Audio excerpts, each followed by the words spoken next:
have my little, my little voice there. I mean, did I really need that?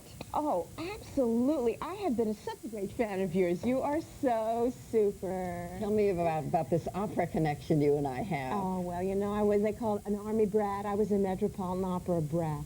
How? My dad sang with the Metropolitan Opera for about 40 years. Did he really? Yes, with the chorus of the was I there when he was there? I think Daddy was retired by then. When he knew I was coming. He went out, oh no! And I used to spend my afternoons, you know, getting into all the dress rehearsals, which were so wonderful. You could see everyone make a mistake, and you know everything go wrong, and it was wonderful. We used to eat bagels and lox in the orchestra. Did you ever study opera? Oh, I studied opera. Dad wanted me to do.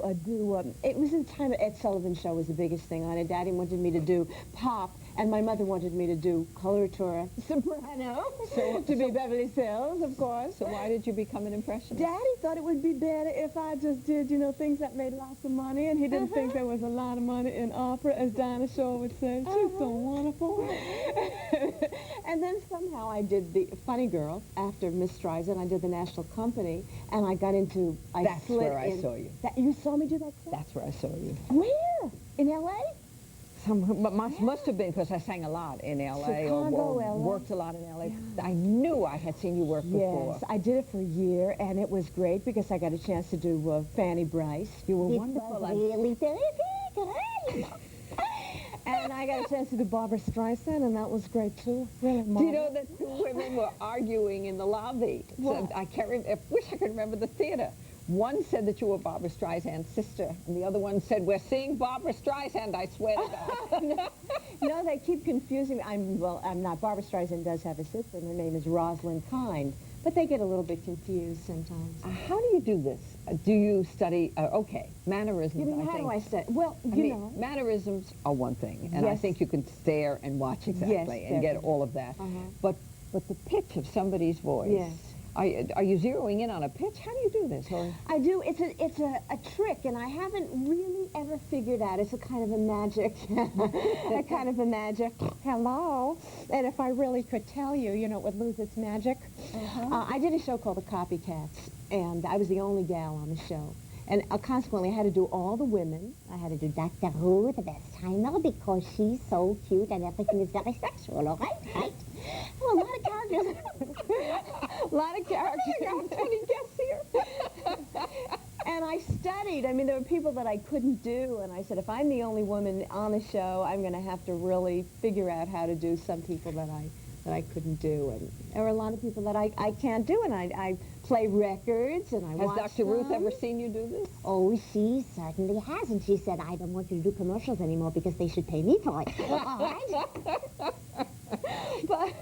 But everybody's very flattered. Have you ever done stand-up comic? You're very funny. Yes. Well, that's part of it. It's part of what I do. I can't. Are you funny with your own voice, or are you only funny when you become somebody else? I think when I become somebody else, I think that it's easier for me to be funny hiding behind a character. I mean, I can say the most, oh, come on, yes, I can be the most bizarre person, right. If I'm Joe Rivers, oh, who cares, oh, yes. I can do anything if I'm someone else, but if I'm myself, I have to be a nice Jewish girl. Are you shy? See, you know. Wow! Oh, God. I think, you know something? Yes, I would we have never, a crew laughing here. I would never leave the room. I'm afraid what would happen when I walk out. I think I am basically shy. I think a lot of performers are basically shy, and we just do this to compensate. Something like that. Who would you not do an impression of? Usually people that I don't know, I can't get a hook on what they sound like. I mean, it would be marvelous to do a Nancy Reagan today with all this brouhaha. But I really don't know what she sounds like. A lot of people don't know what her voice is like. Yeah. It's very interesting, but if you stop and really think about it, not a lot of us have heard her speak. That's right. Or Barbara Bush. I don't know what Barbara Bush sounds like. Well, before you do a number on me, stay tuned. We'll be right back with Marilyn Michaels and her 22 friends that she was kind enough to bring to the studio. I think we ought to let the audience have a shot at you. We have Bobby waiting to talk to you in Ohio. Good. Bobby, you there? Yes, I am.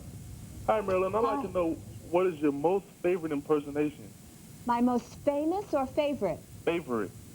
Favorite is always the new one that I'm working on. You know, I mean, I started with Sherman, like I couldn't do her, you know, because they said, hey, you know, how's Chastity? And I said, woo, I don't know, I never tried it. Woo! So, Is she a new one? she's kind of new, like I was working on her voice. And Roseanne Barr is a... Well, let's hear. Well, I just kind of, you know, like I have to chew gum and everything and sing the national anthem if I do her and all, you know, it's like she's real loud and everything. So,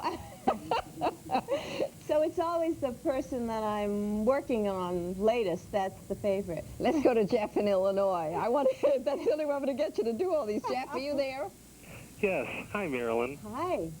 I think you're great. My question was, is how long have you been doing impressions? Well, ever since I'm real little. I was about 8 years old, and they said, oh, that little bratty kid, you know. I would do singing impressions of people like Patti Page and Connie Francis and Let me hear Connie Teresa Francis. Burrell. I did a show with her not long ago, and I was doing her, and she was sitting there. That's kind of, where the boys run. Somewhat. Anyway, she got a kick out of it. People are very shy, you know. Yes. When I do them, they get real nervous, like, oh, God, what is she going to do, you know? But What's up next for you? What are you working on right now? We're working Who on or what or how many? Yes, it's so exciting. We're working on a one-woman show, Beverly. Yes, and do you know Carol? Oh, very well. Oh, she's so big. It's a one-woman show called Marilyn Michaels and the Night of 101 Stars. And I'm the extra one. And I'll do about 100 different ladies. Where? Where is this going to happen? Hopefully at the Provincetown Playhouse in Manhattan. And I have a new album out also called Voices, which I'm excited about at Tower Records. Hello. Well, I'm going to take one of those home for Yeah, sure. do lots of people We have somebody sitting in California by the name of Richard. Richard, you there? Yeah, I sure am. Marilyn, I've been a fan of yours for many years, a great fan, and I'd like to know, has anyone that you have ever impersonated been grossly offended by your impression of them? No, I think people they want to be done an impression of. I mean, Brooke Shields, I did an impression of Brooke in a Playboy spread. What And- does Brooke Shields sound Yes, like? she was very flattered. It was a physical thing that we did. I and I see. did Bo Derek and I did Julie You did Bo Andrews. Derek? What does Bo Derek Yes. sound like? It was all, you know, poses. I don't think I've ever heard Bo Derek. I do physical things too, Beverly. Like, you know, I cross my eyes when I do Barbra Streisand. Oh, her mother didn't like that. Barbara's whose mother? mother didn't like it. I when see. I crossed, George Slaughter said, you just invert one eye when you do Barbra Streisand. It's a look that she has. Never mind, Beverly. But most of them want me to do impressions of them. They say, when are you going? Joan Collins said, darling, when are you going to do me? And they like it. They want, I mean, Elizabeth Taylor, she said, I don't know, baby. I don't know if I talk that way. And I was never fat. I was only bloated. But I can't believe you. I mean, I feel this room is stuffy. There's so many people in it. More. Let me hear more. well, who? I mean, throw. Shall I throw somebody at you? Yes. Sometimes I forget who. Well, you mentioned Patti Page. I'd like to hear the doggy in the window. Oh, about it. How much is that doggy in the window? You know, she did wonderful things with her hands and her fingers. I still don't know what they were. Are you married? I am, yes. I'm married to a wonderful man. He's a doctor. His name is Peter Wilk, and he's a general surgeon. Does he feel as if he's a bigamist? I can't. I mean, does he know who he goes to sleep with? I know, and he's never bored, honey. I bet. Never. He likes it. He likes to change it. Well, I'm going to go home and imitate somebody. I can't wait to get home. We have a call from Illinois whose name is Bob. Bob, you there? Yeah, hi. Hi. I think you're very interesting. I have a question that, have you ever thought about teaching? Teaching what? Teaching people to become impressionists?